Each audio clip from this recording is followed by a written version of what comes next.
Hak demokrasi rakyat itu adalah hidup, dikasih lapangan kerja. Jangan tahu-tahu dikasih kartu terus baris-baris di depan kantor pos. Itu bukan hak demokrasi. Mereka jadi pengemis, padahal mereka yang bayar kalian.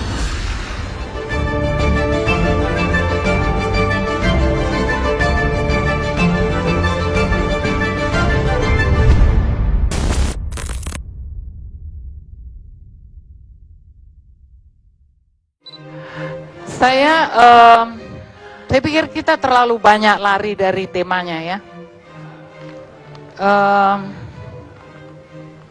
Kemarin saya nonton sebuah film judulnya 2014.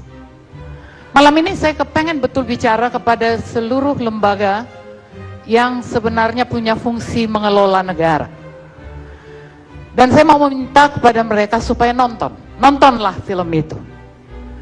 Judulnya 2014 dan segera saya rasa akan diputar. Bukan aku nggak punya kepentingan dengan film itu, tapi kita semua punya kepentingan, terutama para penyelenggara negara, supaya sadar bahwa rakyat itu bukan penonton.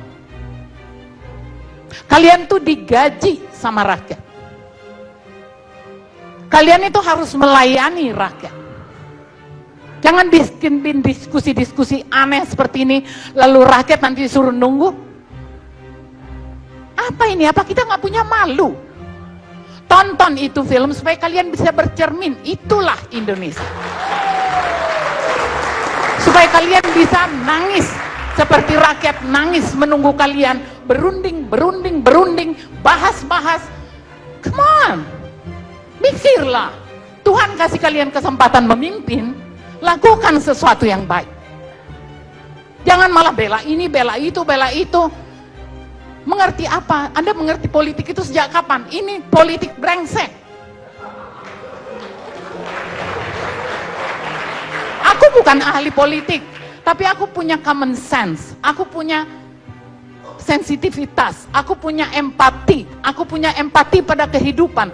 Karena yang kalian kelola itu adalah kehidupan rakyat Indonesia. Jadi jangan mencari-cari, datang ini anak lagi bawa-bawa laporan. Kamu gak malu begitu? Aneh aja loh. Kalau kamu mau belajarlah, lihat apa yang terjadi pada bangsa ini.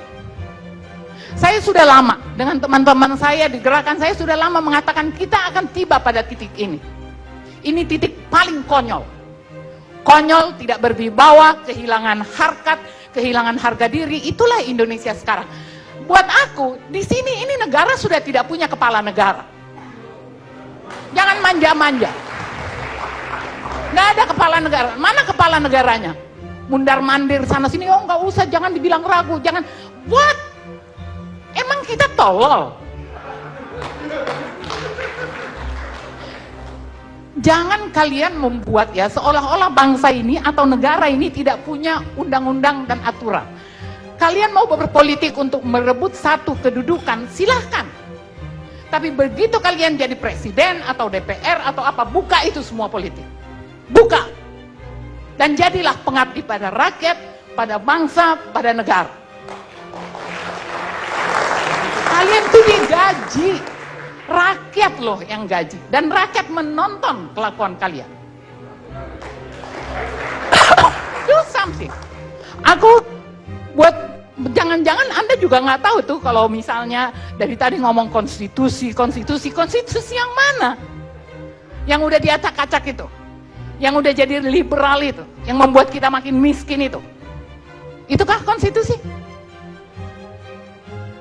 Kalau nggak ada gerakan yang kuat dan keras ya, terutama kepada DPR, jangan main-main. DPR itu juga, ini juga presiden ini aneh banget. Ya, DPR itu kontrol, bukan musuh. Jadi kalau DPR menegur, ya harus dia dengar. Jangan dibuat, ini kan suasananya semua politik, ya kan? Karena ketakutan politik. Tinggalkan politik. Sekarang zamannya bekerja. Udah jadi presiden, kerja. Jangan panggil-panggil apa saingannya Megawati lah. Kenapa nggak? Mana si Megawati? Coba. Loh, mana? Kan kita semua mendengar mulai dari media resmi Sampai ke warung kopi kita udah tahu bahwa kebingungan presiden kita ini karena ada partai-partai pengusung dan pendukungnya. Oke, sekarang kemana Megawati? Emang kita gaji Megawati buat nakut-nakutin Jokowi? Mana itu siapa? Surya Paloh. Ayo muncul keperluan, jangan berada di belakang. Jangan-jangan ini fitnah, jangan-jangan bukan Megawati yang nunggangin, memang jangan-jangan emang Jokowinya aja nggak bisa, ya kan? Jadi ngomong, ini negara milik kita bersama, bukan milik satu orang.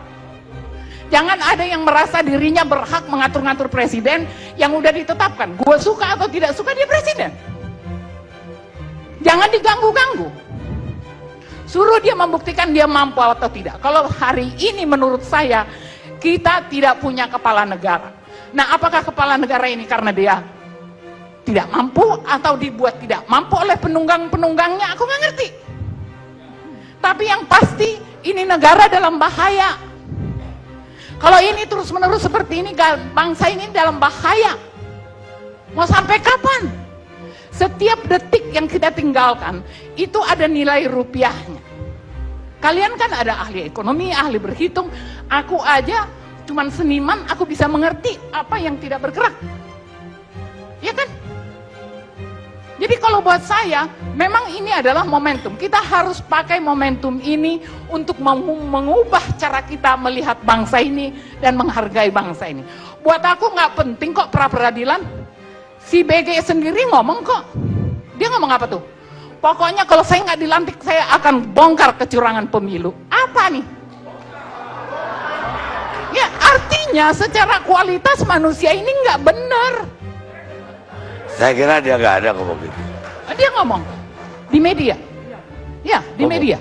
Ngomong. Ya dia waktu apa? Waktu dari sekretaris presiden kepresidenan mengatakan supaya mundur, dia bilang kalau saya nggak dilantik, saya akan bongkar. Nah maksud saya ini secara kualitas saja udah nggak benar. Padahal dia bagian dari pilpres, ya kan? Jadi kalau betul ada kecurangan, dia juga bagian dari situ. Giliran kebutuhannya tidak mau dicopot, terus dia ngancam. Sebenarnya Tuhan lagi bekerja. Tidak perlu pra-peradilan. Mulutnya sendiri membuka bahwa dia tidak layak jadi Kapolri. Mulutnya sendiri. Jadi kalau aku mungkin ini mau saya tutup aja daripada saya agak stres nih, Bro. Tadi aku udah panggil Megawati ya, udah. Oke, jadi kalau saya sih menghimbau ya, kembali ke film tadi, tolong ditonton supaya kita melihat bagaimana buruknya bangsa ini. Dan itu hasil kita. Setelah reformasi apa sih yang didapat oleh rakyat? Jangan ngomonglah tentang pemilihan apa tuh namanya? One vote apa itu sebagai sebuah kebanggaan kemajuan, enggak. Hak demokrasi rakyat itu adalah hidup, dikasih lapangan kerja. Jangan tahu-tahu dikasih kartu terus baris-baris di depan kantor pos, itu bukan. Itu bukan hak demokrasi. Mereka jadi pengemis, padahal mereka yang bayar kalian. Itu yang terjadi. Jadi kalau buat aku ini harus ada revolusi. Itu kaum pergerakan tuh bergeraklah, jangan cuma ngancam-ngancam.